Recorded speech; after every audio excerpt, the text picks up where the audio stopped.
আসসালামু আলাইকুম। ছোট করে একটা ভিডিও বানানোর জন্য আপনাদের সামনে আসলাম। একটা জিনিস না বলে পারছি না, সেটা হলো পিনাকি ভট্টাচার্য।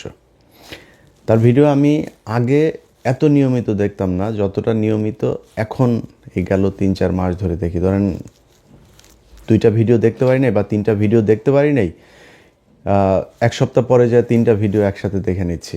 এইভাবে দেখি আমি গেল কয়েক মাস ধরে। আমি তার এত ফ্যান কখনো ছিলাম না যতটা ফ্যান এই মুহূর্তে। তো কেন দেখি এখন? ধরেন আওয়ামী লীগ সরকার ক্ষমতায় ছিল, তখন হিন্দুরা যখন ব্যাপক সুযোগ সুবিধা নিত, পিনাকি ভট্টাচার্য দেশ ছাড়ল। তারপরে ফ্রান্সে আসার পরে ধারাবাহিকভাবে এই পুরো আওয়ামী লীগের সময়টা সে আওয়ামী লীগের বিরুদ্ধে কথা বলেছে, ভারতের বিরুদ্ধে কথা বলেছে, ভারতের পণ্য বয়কটের পক্ষে কাজ করেছে। এরপরে ক্ষমতা থেকে গেল, যাওয়ার পরে ইউনূস আসলো। ইউনূস আসার পরে কিন্তু আমাদের অনেক সুযোগ ছিল সরকারের সাথে মিলেমিশে, হ্যাঁ, পদে টদেও বসা যাইতো। বসে তারপরে আমরা ধান্দাবাজি করতে পারতাম। অনেক লোকজন সেই ধান্দাবাজিতে শুরু করেছেন, অনেক ছাত্র নেতারাও এই ধান্দাবাজি করেছেন। আজকে যারা এই যে মার খেলেন, এই ব্যক্তিরা কয়দিন আগে এনারা হাদি যখন মারা গেল তার পর বলেছিলাম যে বিপ্লবের যেটুক বাকি আছে, হাদির লাশ কবরে যাওয়ার আগে সেটা করতে হবে। ওনারা তখন প্রথম আলো ডেইলি স্টারের অফিসে যায় সুশীল সাজলেন। এই যে যেই জাবেরকে গুলি করা হয়েছে, তিনি ওই হাদির জানাজার সময় বক্তব্য দিয়েছেন, এটাকে কেন্দ্র করে যেন কোনো ধরনের মব সৃষ্টি করার না করা হয়, মব বানানোর চেষ্টা করেছেন এটারে। ভাই, বাংলাদেশে এই ইন্ডিয়ার আপনার শাখা অফিস হলো গিয়া প্রথম আলো ডেইলি স্টার। এই প্রথম আলো ডেইলি স্টারের বিরুদ্ধে কাজ করা মানে মব সৃষ্টি করা না। 32 নম্বরে বসে বাকশাল তৈরি করা হয়েছে, 32 নম্বরে বসে পরিকল্পনা করা হয়েছে মানুষকে না খাইয়ে মারার। দুর্ভিক্ষে 27 লাখ মানুষকে হত্যা করা হয়েছে, 15,000 জাসদের নেতাকর্মীকে হত্যা করা হয়েছে এই 32 নম্বরে বসে পরিকল্পনায়। সো এটা হচ্ছে একটা অভিশপ্ত বাড়ি। এই বাড়িটার জন্য অনেকেই দেখায়, মায়া মমতা দেখায়, তারপরে আপনার মব সৃষ্টিকারী বানানোর চেষ্টা করেছেন। তারা আজকে রাস্তায় নেমেছেন। ভাই, আপনি 1.5 মাস পরে কি মনে করে রাস্তায় নামলেন? আমার তো মনে হয় যে এই এখন নতুন করে যে নেমে এসছেন, কোনো না কোনো জায়গা থেকে ফান্ড দেওয়া হয়েছে। নির্বাচনের 3 দিন আগে আপনি কিসের বিচার চাইতে আসছেন এখন?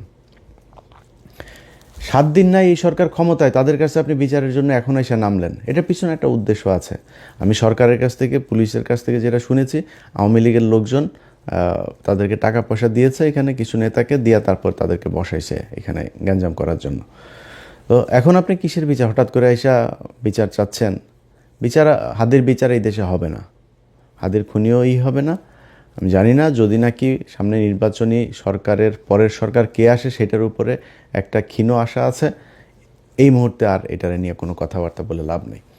তো তারা করেছেন, বিশাল আকারের সুশীল সাজার চেষ্টা করেছেন। প্রথম আলো ডেইলি স্টারের সামনে গিয়া সাদা পাঞ্জাবি পরে তারপরে ভাষণ দিয়েছেন। তো এগুলো তারা করেছেন।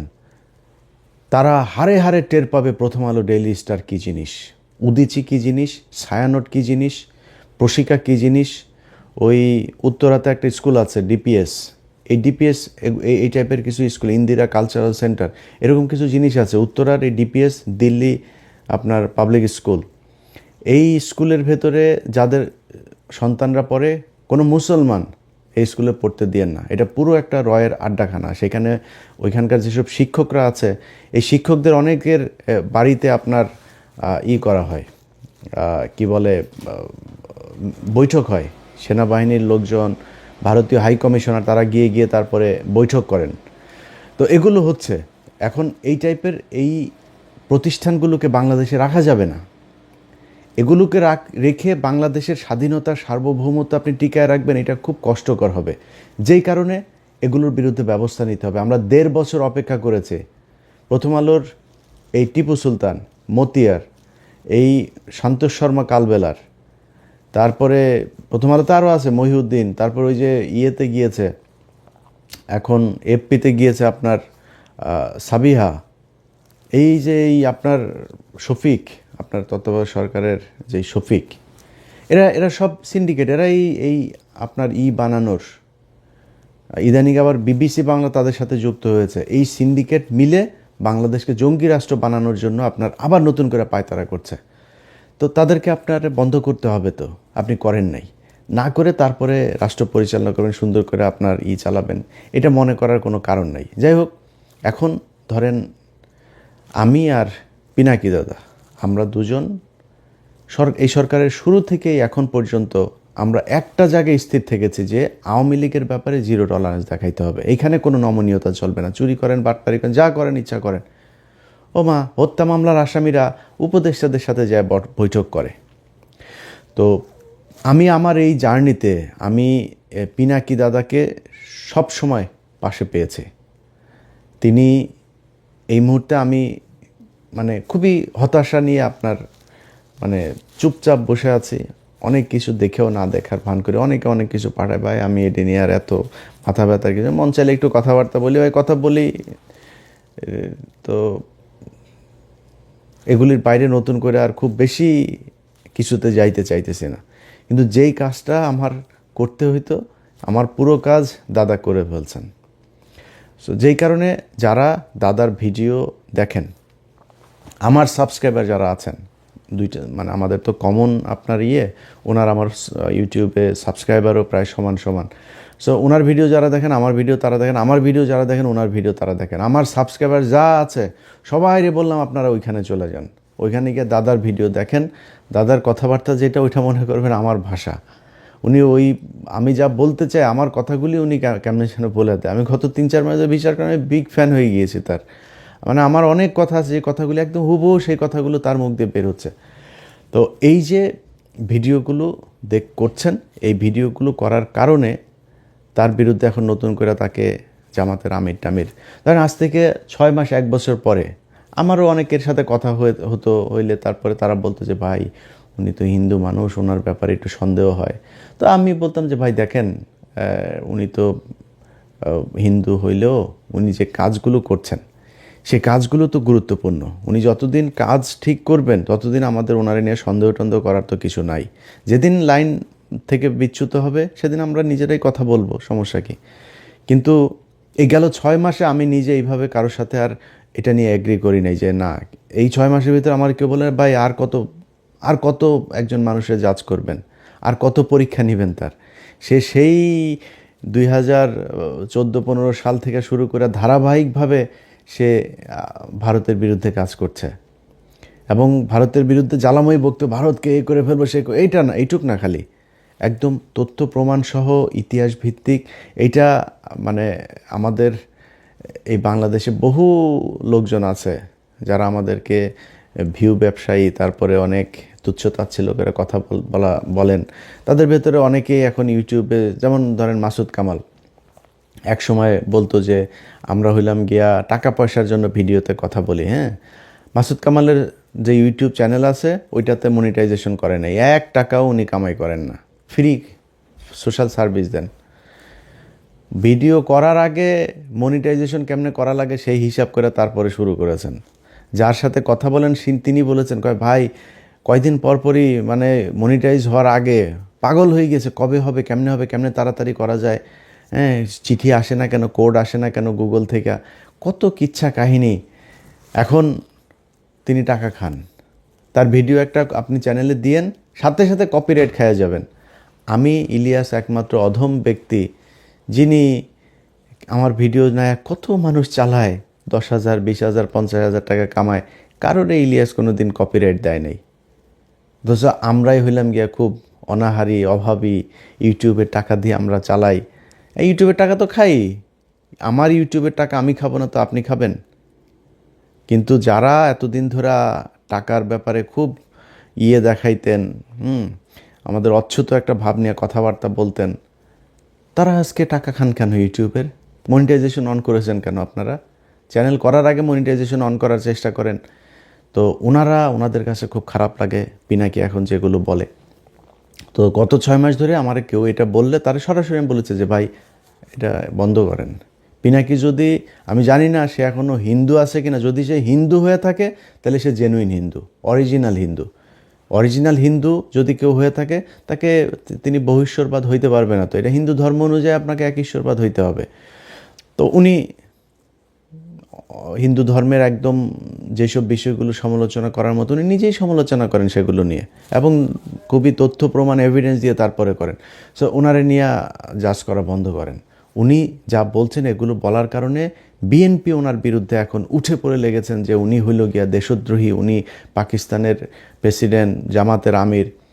একই কথা আমারও বলে। আমি যদিও একটু যে বললাম না, আমি কিছুটা সুবিধাজনক জায়গায় আছি, আর ভাল লাগে না এই দেশের বিরুদ্ধে কথা বলতে। যে অনেক প্রভাবশালী সেনা প্রধান থেকে শুরু করে অনেক প্রভাবশালী মানুষের বিরুদ্ধে কথা বলেছে, ব্যক্তিগত শত্রু হয়েছে।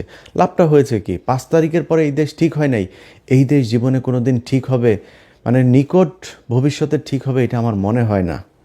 যদি জামাত ক্ষমতায় আসে, একটা ক্ষীণ আলো মানুষের মাঝে আছে। যদি না আসে, সেই ক্ষেত্রে ভবিষ্যৎ অন্ধকার। তো এখন বিএনপির লোকজন সব ওনার বিরুদ্ধে লেগেছেন যে পিনাকি হইল গিয়া দেশদ্রোহী, পিনাকি তাদের বিরুদ্ধে জামাত ইসলামের টাকা পয়সা খেয়েটে। ভাই, পিনাকি কার কাছ থেকে টাকা খেয়েছেন ওই হিসাব আপনার নেওয়ার দরকার নাই। পিনাকি যেটা বলে সেটার কাউন্টার ন্যারেটিভ আপনার কাছে আছে। আপনার পক্ষে কাজ করে বিরিয়ানির দোকান থেকে টাকা খাওয়া মাল, তারপরে নানান ধরনের ডিজিএফআইয়ের ভাতাপ্রাপ্ত লোকজন, তারপরে আছে এরকম সব ধান্দাবাজগুলো একসাথে যা মিলেছে। এখন এইসব ধান্দাবাজ আপনি 2-4 কোটিও যদি নিয়ে পাশে ভিড়ান, তো এটারে দিয়া কি পিনাকি ইলিয়াসের কাউন্টার দেওয়া যাবে? গেল না কেন? আপনার পক্ষে কথা বলে না কেন? সেটা চিন্তা করেন। পিনাকি ইলিয়াস আপনার দলে থাকলে যারা বিরিয়ানির দোকানে টাকা খায় তাদের চাইতে উপরে থাকতে পারতো না? তো পিনাকি ইলিয়াস যায় নাই কেন আপনার দলে? সেটা চিন্তা করেন। আপনার কাছে টাকা চেয়েছিল, তো ফাঁস করে দেন। যদি টাকা চেয়ে থাকি, পিনাকিদা যদি টাকা চেয়ে থাকে, দেন দরবার করে থাকে, ফাঁস করে দেন, কোনো সমস্যা নেই। তারা টাকার জন্য চাইতেন, তারা কিছু জিনিস চেয়েছিল এই বিএনপির কাছ থেকে, বিএনপি সেটা করে নাই।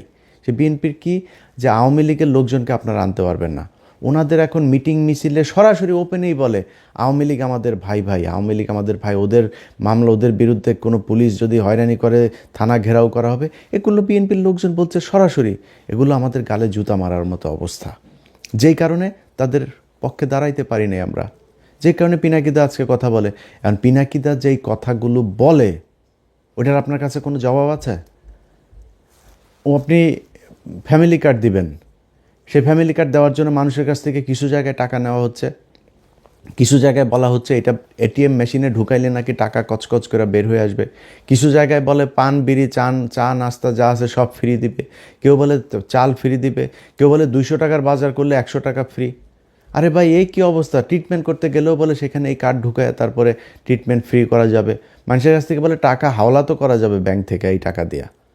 এই হয়েছে অবস্থা।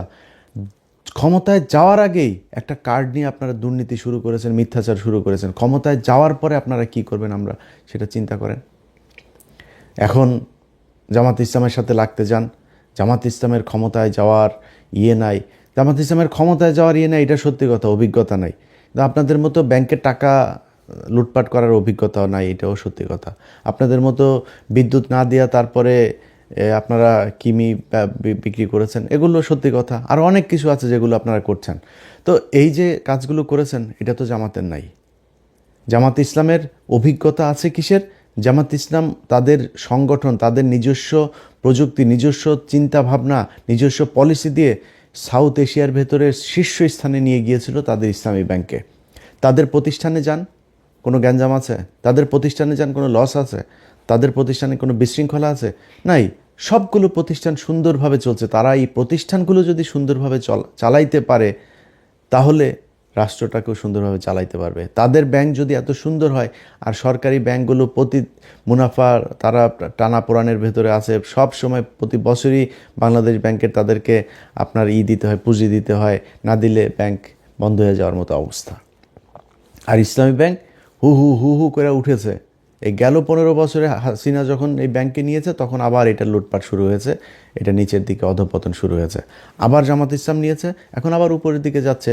তো তারা তো এই অভিজ্ঞতা দেখিয়েছে যে সৎ যোগ্য লোকজন দিয়ে কিভাবে তাদের প্রতিষ্ঠান পরিচালনা করা হয়, ওই লোকজন দিয়ে তারা রাষ্ট্র পরিচালনা করতে পারবে। এখন আপনি কি করতে পারবেন? আপনারা যারা চাঁদা নিয়ে বহিষ্কার হয়েছে তাদেরকে দলে এনেছেন। ঋণ খেলাপি যারা, সেই খেলাপি ঋণগ্রস্তদেরকে আপনি দলে মনোনয়ন দিয়েছেন। ভাই, বিএনপির রাজনীতি এখান থেকে বের হয়ে আসতে হবে। পিনাকি আর ইলিয়াসটা নিয়ে সারাদিন গুতাগুতি করে লাভ নাই। আপনারা নিজেদের পলিসি নিজেরা চেঞ্জ করতে হবে।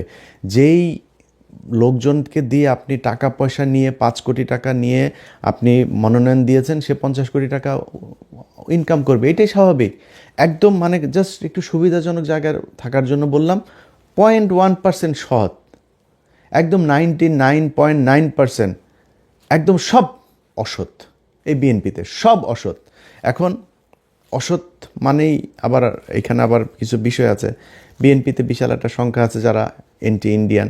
বিএনপিতে অনেক ভালো কিছু মানুষ আছে, ভালো মানুষের সংখ্যা কি সেটা আমি জানি না, কিন্তু এই সরকারি টাকা পয়সা টেন্ডার নিয়ে তারপরে আমার এই কথাটা শুনে যাদের বিএনপি যাদের খারাপ লাগলো, আমার অনেকে বিএনপির এমপি ক্যান্ডিডেট অনেকের সাথে ভালো সম্পর্ক আছে, তো ওনাদের অনেকে কষ্ট পাইতে পারেন। ভাই আমার এই ভিডিওটা পজ দিয়া চোখটা বন্ধ করে একটু চিন্তা করেন তো, যে আপনি আগে এমপি ছিলেন বা এবার এমপি হবেন, হওয়ার পরে এই যে টেন্ডার নিয়ে সরকারি টাকা 200 কোটি টাকার একটা প্রজেক্ট থেকে 30 কোটি টাকা আপনি খাবেন না?